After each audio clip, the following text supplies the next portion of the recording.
काम हमने करा है। और मेरा ये कहना है दिल्ली पुलिस से, हम अभी दिल्ली के कनॉट प्लेस में ही खड़े, ठीक है। हम भाग नहीं रहे और हम भगोड़े नहीं है।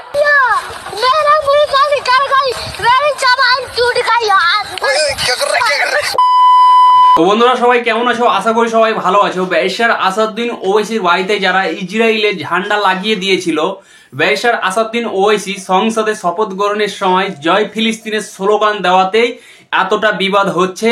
এবং এখন যেটা লেটেস্ট নিউজ এসেছে আমাদের কাছে, যারা আসাদুদ্দিন ওয়াইসির বাড়িতে ইসরায়েলের ঝান্ডা লাগিয়েছিল তাদের ইন্টারভিউ দেখা যাচ্ছে। তো চলুন আপনাদের ভিডিও দেখাতে যাচ্ছি, তারা এখন কি বলছে ভিডিওটা দেখুন এবং বেশি বেশি করে হোয়াটসঅ্যাপ এবং ফেসবুকে শেয়ার করে দিবেন।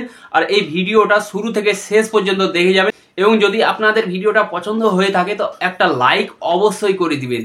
अच्छा, दिल्ली पुलिस जो है आप लोगों के पीछे है, तो इस पर आपका क्या कहना है? मेरा ये कहना है दिल्ली पुलिस से, हम अभी दिल्ली के कनॉट प्लेस में ही खड़े, ठीक है। हम भाग नहीं रहे और हम भगोड़े नहीं है। दिल्ली पुलिस से हाथ जोड़ करके निवेदन है, हम इसी भारत देश के नागरिक हैं।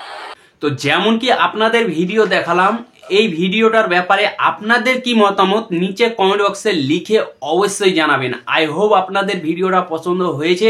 যদি পছন্দ হয়ে থাকে তাহলে একটা লাইক করে দিবেন এবং এই ভিডিওটাকে বেশি বেশি করে হোয়াটসঅ্যাপ এবং ফেসবুকে শেয়ার করে দিবেন।